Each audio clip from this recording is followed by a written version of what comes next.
What's up, YouTube? I'm back once again with a 66% food episode. Let's get right into it. Have you ever been in the store and seen a package that says no MSG, or in a Chinese restaurant that has the marking on its menu, no MSG? This all stems back from a complicated and racist history of xenophobic Americans. So what is MSG? Monosodium glutamate is a seasoning created by a Japanese chemist. Sorry if I get any names wrong in this, too. I'm white. Kakune Akita. He created the tiny crystals known as MSG in the early 1900s, and then the Hanimoto Corporation continued to mass produce it. So then, how did MSG become popular? The Ajinomoto Corporation found success after targeting the seasoning to home cooks. Restaurant and soy sauce brewers found it to be non-traditional, as it was a new way that they didn't want to use. The corporation packaged the seasoning in fancy bottles and marketed it towards daughters of Japanese elites. This gave the seasoning a higher status, encouraging citizens to purchase it. The Japanese government also helped to popularize Japanese as a seasoning. Created by one of their own country's chemists, they saw it as a way to appeal and express their age of modernization through science and technology. As the early 1900s continued, Japan began to colonize much of East Asia and spread MSG with it. MSG then became very popular in China. Other brands then took to MSG and began to produce and sell their own versions. MSG found its way into American society through Chinese restaurants. This took place mainly during the time of World War II. Many Americans began to sympathize for the Chinese due to feeling similarly about the Japanese. For Americans, it was Pearl Harbor, and for the Chinese, it was the years of occupation and imperialism that the Japanese pushed on them. This led to American corporations including the popular and flavorful seasoning in their products, such as soups, TV dinners, or even military rations. So, where did the MSG prejudice stem or come from? In the 1960s, there was a mood of distrust and suspicion in the food and agriculture industry due to books such as Silent Spring, which the book focuses on harmful pesticides along with additives including dyes, sweeteners, etc. This led to a panic about MSG when in 1968, Robert Homan Kwok raised a question. Why did he feel so lousy after eating in northern Chinese restaurants? His heart could start racing and he would feel possibly weak or numb afterwards. He came up with a few ideas for why, but felt as though he didn't have the expertise to answer that question quite correctly. Kwok wrote to the New England Journal of Medicine to see if any doctors could add their input to the topic. Little did he know that he would be starting years of public discourse and hysteria on the topic of monosodium glutamate. A month later, the New England Journal of Medicine, NEJM, printed 10 responses by doctors. They all reported discomfort after eating Chinese foods, whether they were talking about themselves or others they knew. They then all lumped Chinese into one food category, rather than Kwok's question about northern Chinese food. However, the symptoms they covered all described a wide array of different effects, such as fainting, back spasms, numb jaw, headaches, a wide array. No two letters listed the same symptoms or same reactions, and they all included different timings for these symptoms and when they would take place. The doctors also blamed different ingredients, whether it was duck sauce or frozen veggies. One even put the blame on the physical strain of using chopsticks. The NEJM editors released the information in a kind of playful editorial accompanying the prize. A playful editorial accompanying the replies, discussing the wide array of answers. Newspapers instead took this information dead seriously. At this point, MSG had not been isolated as the overarching culprit. This changed when a series of studies began to appear due to the NEJM article. The first study was by neurologist Herbert Schaumburg. Interestingly, he had been one of the responses to NEJM, in which he said that MSG was not responsible due to his often use of it at home, and any side effects he felt often passed within a few minutes. He first began his study by eating all of his meals at Chinese restaurants until he felt these indicated symptoms. He finally felt them after ingesting wonton soup and hot and sour soup, which he then somehow determined contained MSG.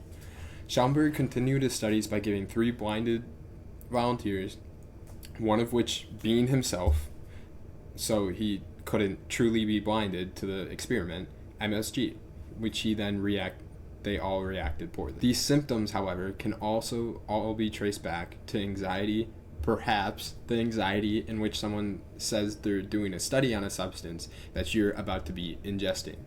Schaumburg followed this up by releasing another study conducted by him and 3 colleagues. The first experiment included 6 people that had all suffered attacks at certain Chinese restaurants. 2 were then taken back to these restaurants, and the other 4 were given just MSG to consume. All 6 then experienced some symptoms. The first experiment and the one mentioned earlier are flawed due to the small sample size that they undertook, 3 and then 6. It is then flawed through the fact that the 2 that ate at the restaurant again would experience symptoms when induced by the stress of eating at a restaurant that they then felt not so great afterwards. This is typical for restaurants to make you feel bad, and then if you go back, you're worried about feeling bad. The other 4 symptoms can also be attributed to the fact that they were given just the seasoning of MSG on an empty stomach, and it would be as though you were taking a straight sample of salt or vinegar or pepper or any other seasoning besides MSG. His second test was then conducted by giving a larger sample, 56 people, pure MSG, in which 55 felt symptoms. This flaw can then be in turn traced back to the same flaw that I mentioned before. They were given a pure seasoning on an empty stomach, and guess what? They didn't feel great about it. In the final experiment, they took 9 people, all mind you with a history of headaches, and then placed 3 bowls of chicken broth in front of them. 1 would contain MSG, and the flavor was then masked by salt. Only 2 in the 9 experienced headaches. So he took a sample of people who commonly experience headaches, gave them MSG, and only 2 of the 9 felt the headache. Also, once again, the sample size was only 9, so small. These studies were then continued by another doctor named Robert Olney, who claimed that MSG caused brain damage. Olney started his experiments by injecting mice with 4 milligrams of MSG per gram of body weight. He then euthanized the mice and reported finding brain lesion. Also, animal experimentation is wrong, even if it's just mice, but Olney continued his experiments by injecting 20 more mice with even higher dosages, up to 7 milligrams, and then followed the mice through maturity, comparing them to 18 control mice that had nothing happened to them. He reported that the MSG were stunting the mice, and the mice were also gaining more weight, even though they were eating less food. He also stated that they were lethargic and lacked a typical coat of fur that was found on a mouse.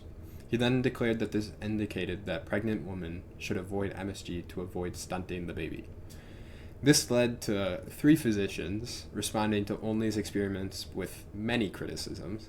To begin with, the amount of MSG was excessive. It would have been the equivalent of a human eating 1 pound of MSG in one sitting.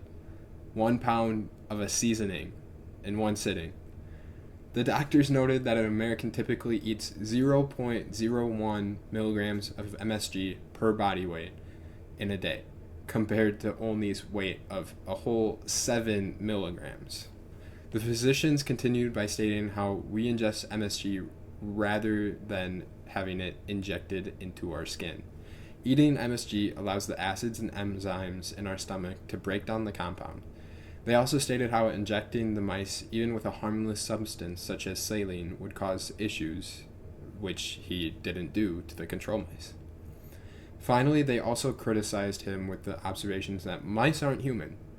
He could have been biased in his observations, and that he didn't stop to think that the placenta in pregnant women, or blood barriers found in all humans, could filter out MSG before it got to the baby. So what happened with all this information? Well, what do you think got the media's attention? This foreign ingredient that you've been consuming is dangerous, or these doctors are creating faulty experiments that are poorly made and they don't have solid information to back their statements? The xenophobic ideals at this time led to the MSG debate becoming popular and quickly led to the people being scared of this foreign-made ingredient. Since the 1960s, many studies and experiments have studied MSG, and almost all conclude, yes, not all, but almost all conclude that MSG is safe as long as you're consuming it in a reasonable amount. As that is the case for most seasonings, and you could say the same for salt. Other arguments can also be made to back MSG, such as the average East Asian country citizen consumes typically more than 3 times the average American, and yet they don't have any headaches or symptoms. This is because they aren't being told to stress about eating the MSG. Also, MSG has been in many major products that are consumed on the daily by Americans, yet it's only typically linked to bad effects when it's in foreign foods, such as Chinese food. In the end, you're safe to consume MSG, and you should, as it makes things very tasty and yummy. Almost all my information came from Science History Institute, or a paper that I read released by the Columbian Library Journals, and they are right, because any information that judges MSG can almost always be debunked, and it all just typically stems from racist Americans. Thankfully, most of this information has died or been disproved today, but some still believe the negative effects of MSG, and some just don't know the truth. Even my mom, last Christmas, my brother just asked for a bag of MSG. I don't know why he waited for Christmas. It's not an expensive seasoning, but she got him a bag of MSG and was like, "Is MSG bad for you?" Not. Same way salt is bad for you, just don't consume a lot of it and you'll be okay. So it's your job to tell any people after watching this video that are against MSG, they'll be okay, and you should consume that MSG. I hope you all enjoyed the video, and will think about subscribing or check out our other videos if you want to see some gaming or sports or societal videos or entertainment, but those will be linked below, and please check those out, and I hope you all enjoyed and have a great rest of your day.